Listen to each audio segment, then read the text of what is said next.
Hello. So I saw a question asked the other day about competencies, and actually I see lots of questions asked about um, creating competency frameworks. And there's a lot to say on the topic, so I'm not going to go into everything now. But there was one particular aspect that was asked the other day, which I thought I would explore, because it's something that I have done many times. It's something I've thought about, and I've come up with my own answers. So the question about competency frameworks, and that's competency or behavioural frameworks. So we're not talking about skills frameworks that have technical skills, but more the competencies or behaviours of, the values and the types of behaviours that a particular organisation would want to see. And the question that was asked was, once you've got your framework, how do you embed it? How do you bring it to life? How do you use it, basically? And that is a really, really good question. And I think there are some very easy things that can be done to do that. And I certainly understand where the question is coming from. I've joined organisations myself, and I've seen that they've got, you say, have you got a competency framework? And they just say, yeah, it's there in that folder, and it's in a big thick folder, like that thick. And I'm like, well, do you use it? No, it's just in the folder. And I'm like, oh, okay. So when I've implemented competency frameworks, I've thought very hard up front about how can they be used. And I think actually you want to know up front, when you're designing it and building it, you want to know how you're going to use it, because that will determine, what it looks like, because it's got to be able to deliver against the purpose. So, but what I would say to take an employee life cycle approach to implementing your framework. So, for example, you could use the framework for recruitment. So when managers are recruiting, if they want to have some standard questions or some question ideas, you could give them questions that map to the competencies. And actually, in my last organisation, the whole selection process was built around the competency framework. So for every competency heading, there was like different headings. There was you needed to find evidence of that person's suitability against that section. And then, yes, we provided questions to match as well. So build it into the recruitment process, and that goes equally for internal recruitment. So if people are going for secondments, or if you're building assessment centres or development centres, anything like that, then you can use the framework as well. And if you've written a really good framework, that makes it really fantastic, because you've got very specific behaviours that you're looking for. So yeah, start with the employee life cycle. So recruitment is the first thing. Then probably the next most useful area, I think, for managers is when there's poor performance. Well, certainly, actually, just if you follow the life cycle approach, then probationary reviews, then again, if you're using the competencies that they were recruited on, if the manager then sets up his employee, inducts them properly and sets them some objectives, competencies can be used for that. And then you've got something to look at when you have your probationary review. So if there is poor performance, this is what I used to say to managers, that having these behavioural descriptions there, if you're sitting down with somebody and as their line manager that they're not quite meeting the grade, then being able to say to them, well, this is what it says, this is the kinds of behaviours that I'm looking for. So it can actually make that conversation, what could be a difficult conversation, much easier to have, because you're not just saying, well, I don't think you did this, and I don't think you're very good at that. You're actually looking at something else. And the framework and the descriptors in the framework can give you the language and the vocabulary to use to talk about behaviour. Obviously, what you don't want to happen is to wait until there's a problem and then you're getting out the competencies and behaviours when they've never seen them before. So they need to be familiar with them, you need to be talking about them, and yeah, you can't just wait till there's a problem and then suddenly say, oh, but you're not doing this. But certainly they are useful to have in those conversations.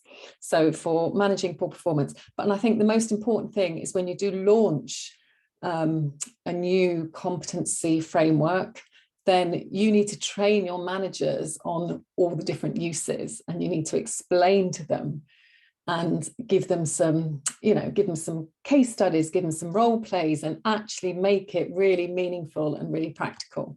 So, okay, so that was the poor performance. So then the kind of, for me, the biggest anchor that I would build my framework around or use my framework for was for the actual performance management framework. So if you have, probably most people don't call them appraisal schemes anymore, but whether it's an annual review or a 6-monthly review, or you might call them monthly one-to-ones, check-ins, OKRs, whatever it is you have, to build in some kind of use of the behavioural framework, competency framework, I use both words. If you can build that into those reviews, that is really helpful, because those reviews ideally are regular.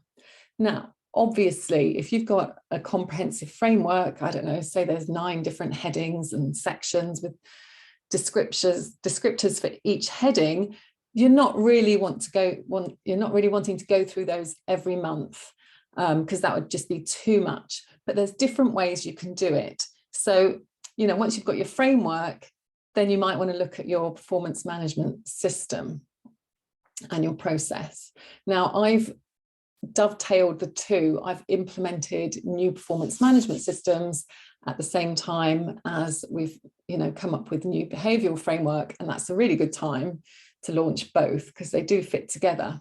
But I've seen it done different ways. So for example, one organisation that I know, they encourage their line managers to just pick 2 of the competency headings every month, just to go through those 2 with the manager with their direct reports, and to review how they're doing on each of those. So you could do something like that. The system I did most recently is we made it flexible. So our performance management system was online, it was digital, and there was the behavioural section, and we just said to managers, the section is there, there's questions in it, there's prompts, but we're going to leave it up to you. If you want to go through it with your people quarterly or 6 monthly, it's up to you. If you have to do it on what you think they need. So if they're a new member of staff and they're being trained, you might want to take a bit more time and go through them more regularly. If they're fine and there's no issues, you might not need to do it so frequently. So you can empower managers to use the tools as much or as frequently as they see the need. However, you have to train them. You can't just say it's all there. You have to train them and give them some examples, give them some scenarios, and give them some feedback. Otherwise, again, it will be the digital equivalent of the big folder sitting on the shelf. It will just be a part of the system that's left untouched. So that's the performance management angle. And I think the other angle, which is a really, really great one, is to embed the competencies into training. So if you've got training programs running, if you've got leadership programs, then you can just draw on the competencies and talk about them, reflect them maybe in the design of the program, in the objectives. And I think that leads us on to kind of the overarching factor, which is, if you really want to bring these to life, then as an organisation, you have to live and breathe them. And that means in your communications and in your messages, you have to be sharing good examples and good news stories. And maybe if you have an award scheme, you could have your whole award scheme and recognition scheme built around those behavioural headings, and then that really starts to embed it and get it into the culture. So at the bottom end, you've got kind of all the practical things like interview questions. But at the top end, there needs to be a little bit of creative thinking, capturing those stories, those good news stories, and celebrating when people, you know, demonstrate those behaviours. So it's not just something that one person can go in a room and write a behavioural framework. You know, it's a whole, it's a big thing, and you need to have that ownership and that buy-in and the stakeholders so that it really, really can be shared and have that life breathed into it. So hopefully you can see it is a topic that I'm quite passionate about, because I have implemented and launched a few. And we haven't talked about the how to actually create a framework, and we'll do that in another video. So thank you.